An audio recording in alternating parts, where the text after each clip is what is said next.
In 1897, a boy's first pocket knife cost a nickel, and by the time he could spell his own name, he could name a dozen patterns on sight. The barlow, the stockman, the sodbuster. Today, most men reach for a plastic box cutter and call it good. But number 4 on this list helped build the American West, and number 1 was so beloved that Mark Twain wrote it into legend. These 15 patterns were once as familiar to a man as his own boots. Let's count them down. Number 15, the sowbelly. The sowbelly was the working man's stockman, its frame swelling in the middle like the animal that gave it its name. Where a standard stockman ran straight and lean, the sowbelly bowed outward, a sway-backed bulge of jigged bone that filled a rough palm and never rolled off a fence post. 3 blades folded into that fat little frame, a clip for whittling, a sheep's foot for cutting twine flush against a board, and a spay for the unglamorous work of the barnyard. In the 1920s, a good sowbelly could be had for around $1, a serious sum for a farmhand, but a knife bought once and carried for 30 years. Old hardware catalogs listed it plainly. No romance, just a tool for men who worked from dark to dark. The extra belly in the handle was not decoration. It gave leverage, kept the knife from slipping in a sweating grip, and made all the difference on a cold morning when the fingers had gone stiff. Collectors today speak of the sowbelly with a kind of reverence, tracing the sway of the bolsters and the worn brass pins. But to the men who carried them, there was nothing precious about it. It rode in a bib pocket beside a pencil stub and a length of baling wire, pulled out 40 times a day and forgotten the moment the job was done. When the family farm gave way to the feedlot and the factory, the sowbelly had no place left to ride. Its swollen frame, once a comfort in a laborer's hand, became a curiosity in a collector's drawer. Number 14, the melon tester. Before a sticker on a supermarket shelf told you a watermelon was ripe, the grocer told you himself, and he did it with a knife. The melon tester was a long, thin, straight-bladed slip knife.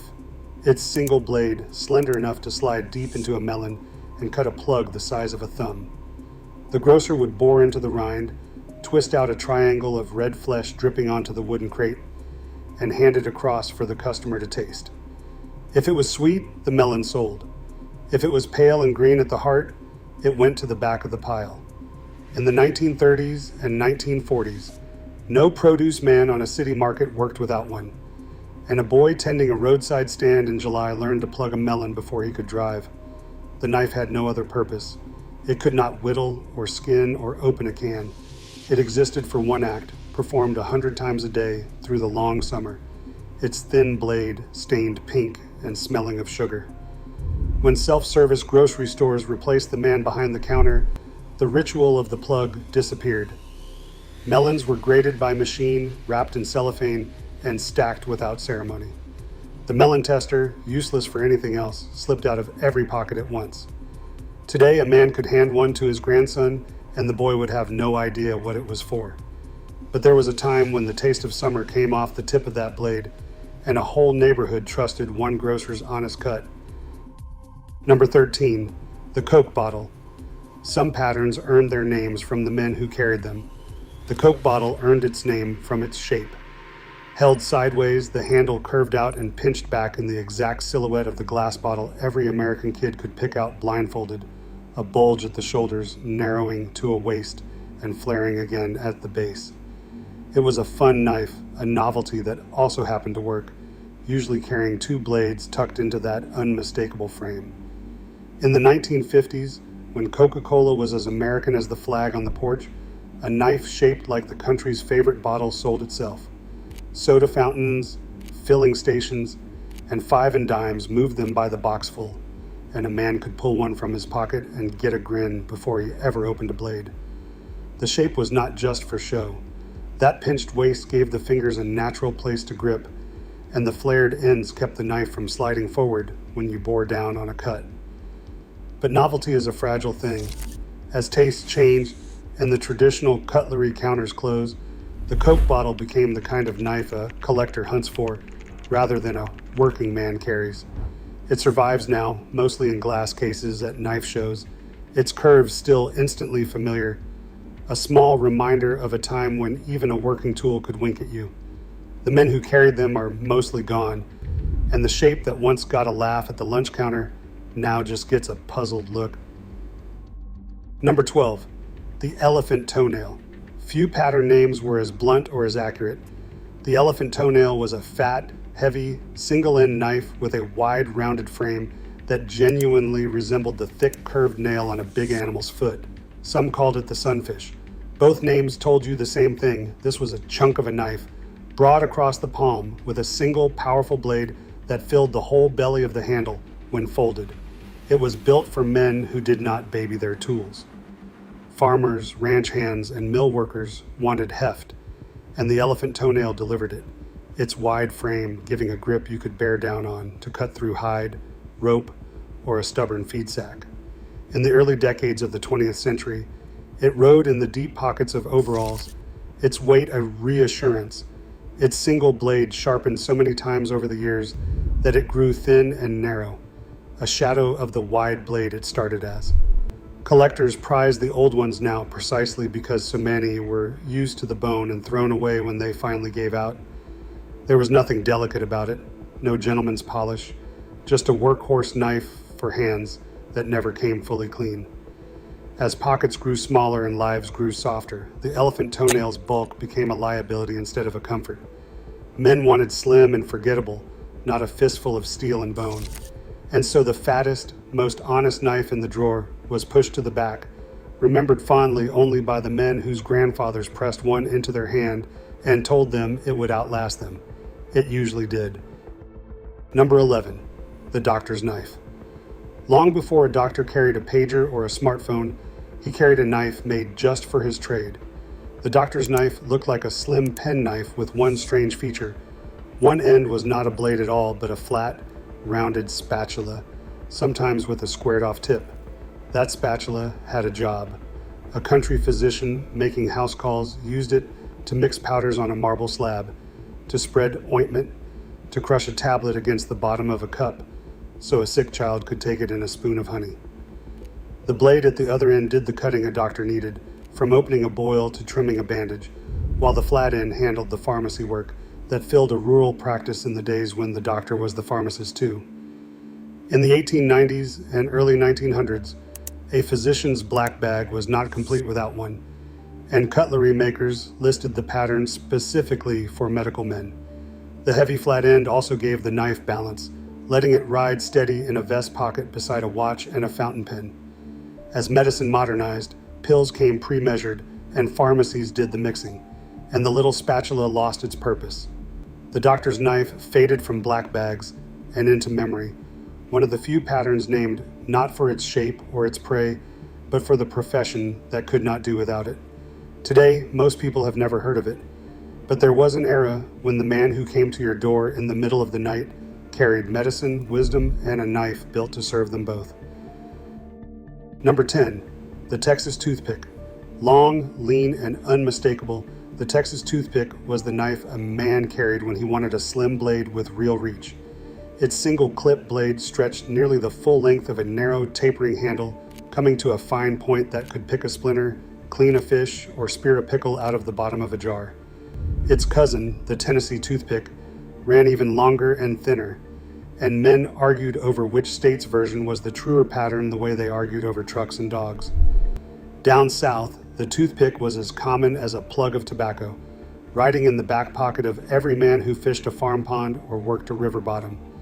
That slender blade was made for detail work, and a man skilled with one could scale and gut a mess of bream faster than you could clean one catfish. In the 1940s, a decent toothpick cost less than a movie ticket, and boys traded them at church socials and county fairs. The knife carried a whiff of danger too, its length and point giving it a reputation as much a companion for a Saturday night as a Sunday fish fry. As folding fillet knives and cheap disposable blades took over, the toothpick's graceful reach became a lost art. The men who could dress a fish with one grew old, and the young ones never learned. Today it survives as a southern heirloom, handed down with a story attached, still holding that fine long point that once did the delicate work no stubby blade could match. Number 9, the muskrat. The muskrat was a trapper's knife through and through, and its design told you exactly what it was for. Two long, identical clip blades folded out from opposite ends of a slim serpentine frame, and that was the whole trick. A man skinning a line of muskrats along a frozen creek could work with one blade until it dulled, then flip the knife and keep going with a second sharp edge, never breaking stride in the cold. In the 1920s, when fur money helped a farm family through the winter, a boy ran a trap line before school and skinned his catch by lantern light in the barn, his breath fogging over the pelts.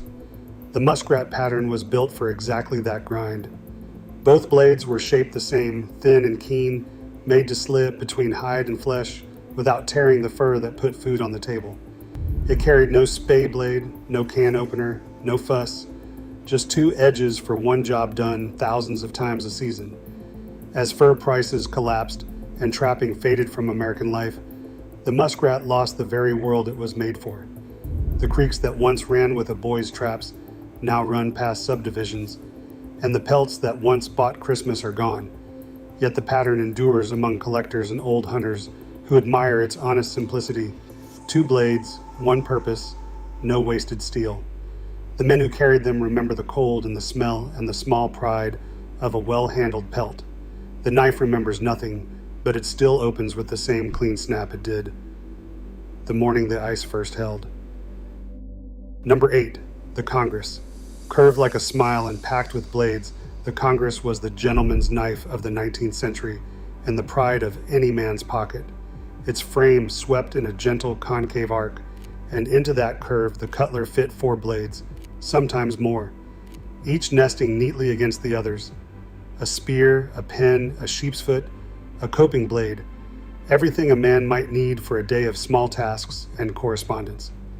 It was a knife for the desk and the parlor as much as the field, and it carried an air of respectability that the rough single-blade knives never had. Legend ties the pattern to Abraham Lincoln, who is said to have favored a Congress knife, and the association only deepened its prestige among men who wanted to carry themselves well. A fine Congress in pearl or stag was a knife a man was proud to lay on a table in company, and a well-made one could cost several dollars in the 1880s, real money for a symbol of standing.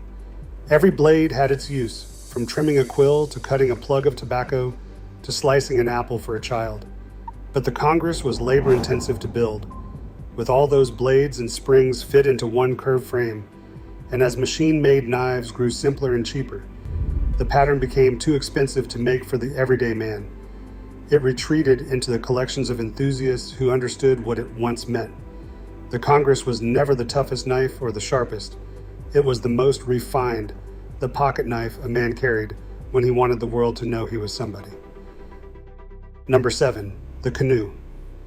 Named for the graceful boat it so plainly resembled, the canoe was one of the prettiest patterns a man could carry, its handle curving up at both ends into gentle points like a birch bark boat drawn up on a riverbank. It usually held 2 blades, one at each end, a larger spear and a smaller pen, and the symmetry of the thing made it a pleasure just to turn over in the hand.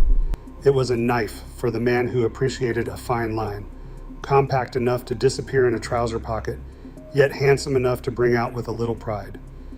In the 1950s, a boy who received a canoe knife for his birthday felt he had been given something special, not just a tool, but an object with a shape that meant something.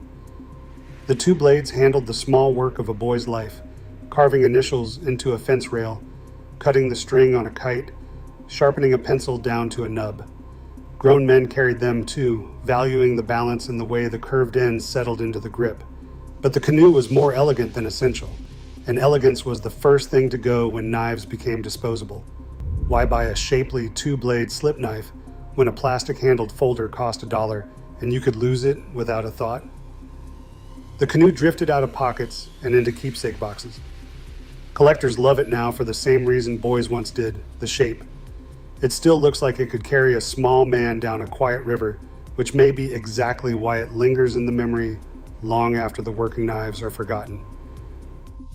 Number 6, the peanut. Small enough to hide in a watch pocket and beloved out of all proportion to its size, the peanut was the knife a man carried when he did not want to carry a knife at all until he needed one. Barely 2.5 inches closed, it held 2 tiny blades, a clip and a pen, and it weighed almost nothing, riding forgotten in a pocket until the moment a string needed cutting or an apple needed quartering. For all its size, it was a serious little tool made by the best cutlers with the same care they gave their biggest patterns, dressed in jigged bone or smooth stag and finished bright. In the mid-century decades, the peanut was the perfect gift for a church-going man or a boy too young for a real blade, small enough to seem safe, yet sharp enough to do honest work. A grandmother could give one without worry, and a grandfather could carry the same knife for 40 years.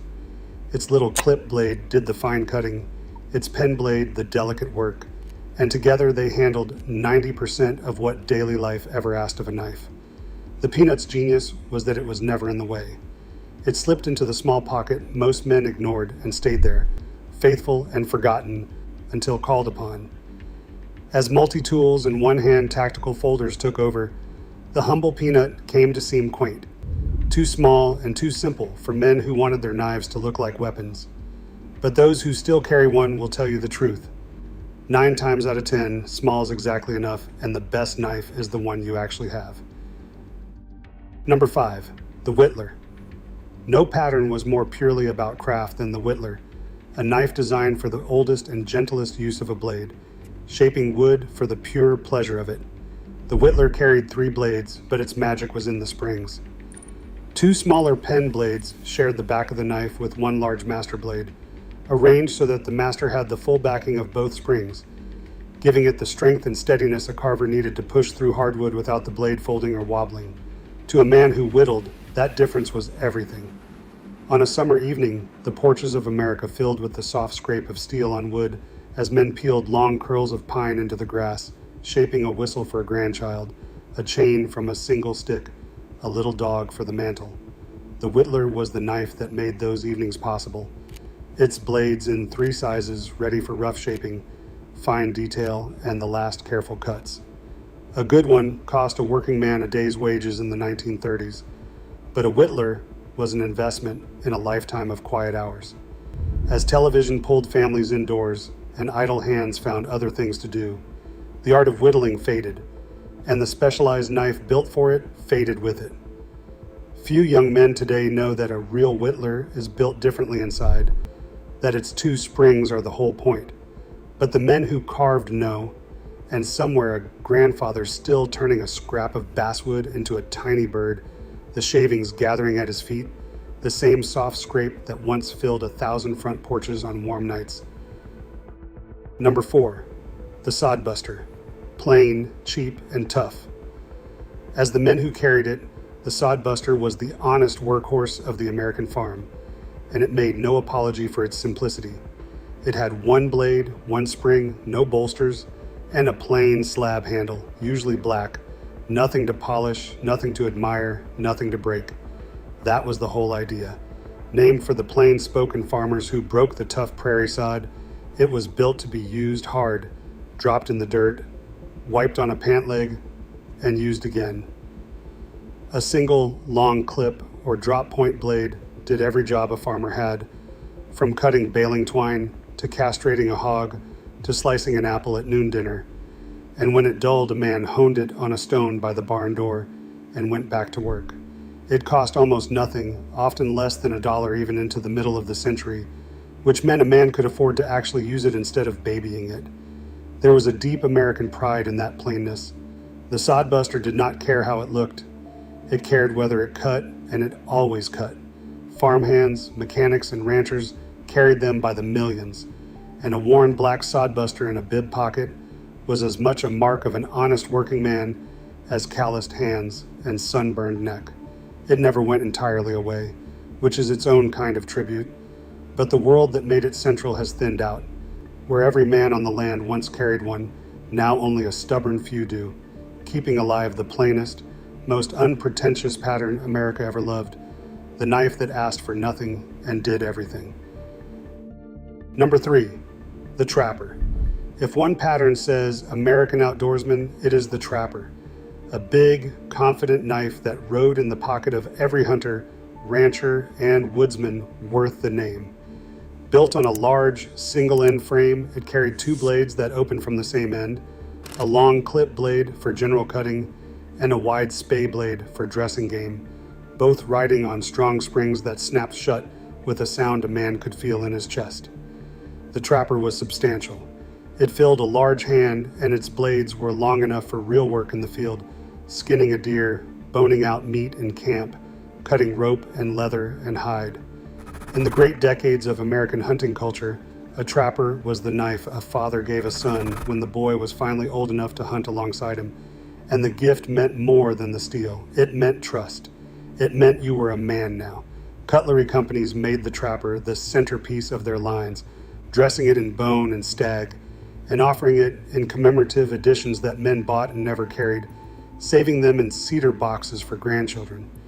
The everyday versions, though, got used until the blades were sharpened to slivers. As hunting declined and one-hand tactical knives took over the market, the traditional trapper, with its two long blades and its need for two hands to open, came to feel like a relic. But say the word trapper to any man over 60 and watch his eyes change.